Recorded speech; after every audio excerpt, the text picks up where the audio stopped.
Snow was falling hard that Christmas Eve, thick and fast, coating the streets in white silence. Inside a cozy little cafe downtown, a woman in a red coat sat by the window, checking her watch for what felt like the 100th time. Her name was Emily Carter, and she was used to people being on time, her assistants, her drivers, her clients. As a successful CEO in her early 30s, Emily's world ran on precision. But tonight, on Christmas Eve of all nights, her blind date was 40 minutes late. She sighed, ready to leave. But something deep in her heart whispered, wait just a little longer. And that decision, that small act of patience, would change not only her Christmas but her life forever. Hey everyone, welcome back to Your Channel Name, where we share heartwarming stories that remind us of the good still left in the world. If you love stories about love, kindness, and second chances, make sure to subscribe, hit the like button, and share your thoughts in the comments below. Now, let's get into today's story, Blind Date on Christmas Eve. Emily had almost given up on dating. Running a tech company left little time for romance, and most of the men she met were more interested in her money than her heart. Her best friend, Jenna, had convinced her to try one more time. He's not rich, Em, but he's kind, Jenna said.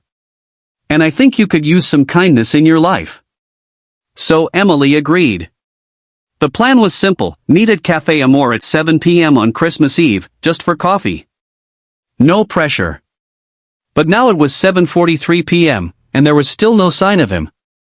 She stared at the snow outside, her reflection ghosted in the glass. The cafe was closing early that night, and even the barista had started wiping down tables. Emily sighed again and gathered her purse. She'd wait 5 more minutes, then she was done. Just then, the door burst open with a jingle of bells. A rush of cold air and snowflakes followed a man stumbling in, his cheeks flushed, his hair damp. He was breathing hard, like he'd been running. "I'm so sorry I'm late," he said, his voice soft but sincere. "The bus broke down, and my babysitter canceled last minute, so I had to, well, I'm sorry." Emily blinked. This was Daniel, her date. He wasn't what she expected. His coat was old, his shoes worn, and his hands were calloused, not the kind of man who spent much time in fancy cafes. But his eyes, they were warm, gentle, and kind. "Don't worry about it," she said, smiling faintly. "You made it." They sat down, and for the next hour, Emily listened as Daniel told her his story. He was a single dad. His wife had passed away 3 years ago from cancer, leaving him alone with a 5-year-old daughter named Lily.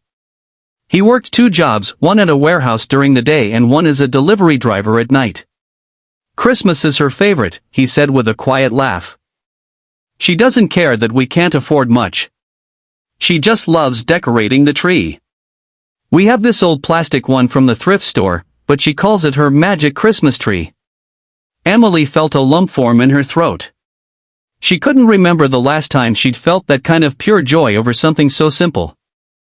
Her holidays had become about company dinners and expensive gifts. But this man, he reminded her of what Christmas used to feel like. They talked until the cafe lights dimmed. When it was time to leave, Daniel apologized again for being late. "I almost didn't come," he admitted. "I didn't think someone like you would wait for someone like me." Emily paused, her heart aching a little.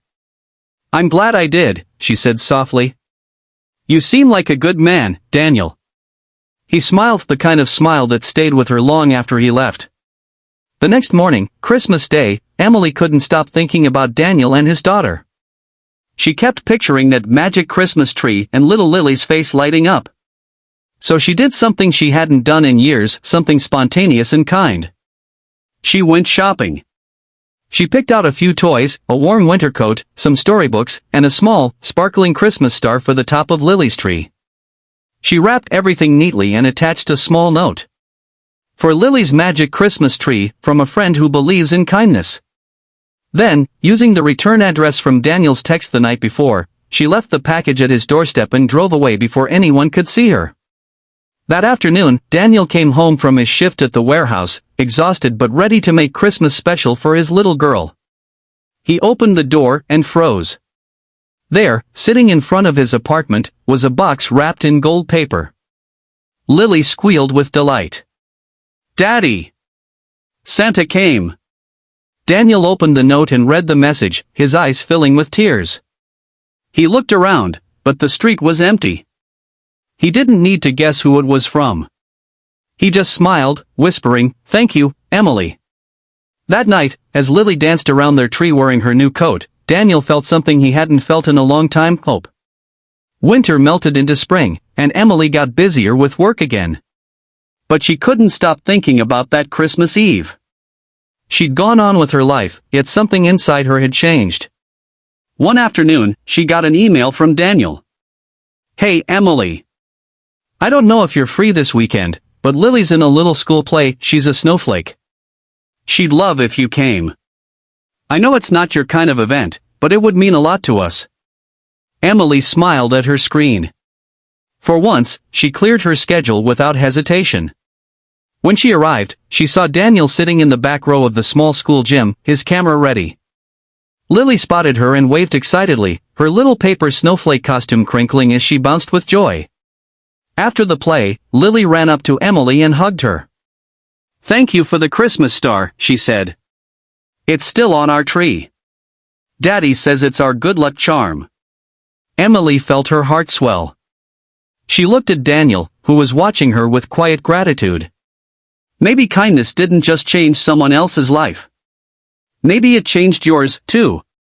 1 year later, the same Café Amor was bustling again with holiday lights and laughter. At a corner table, Daniel waited nervously in a clean shirt and new jacket. Beside him, Lily, now 6, sipped hot cocoa, swinging her feet. When Emily walked in, wearing that same red coat from last year, Lily jumped up and shouted, "She's here." Emily laughed and bent down to hug her. Daniel stood, his smile wide and genuine. "Traffic okay this time?"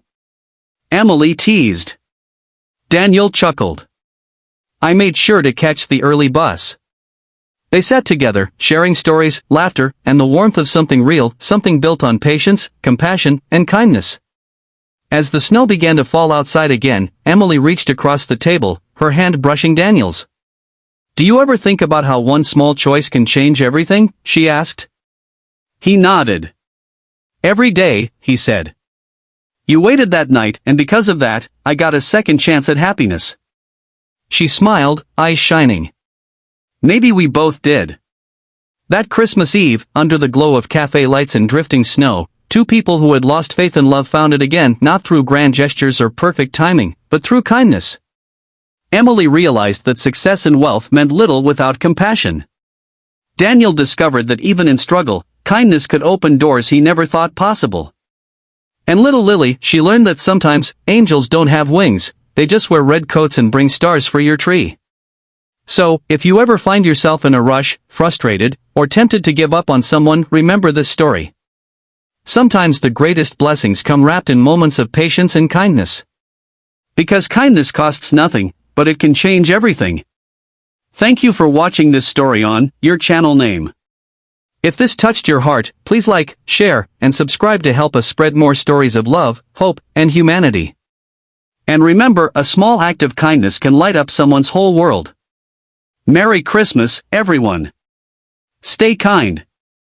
Red Heart.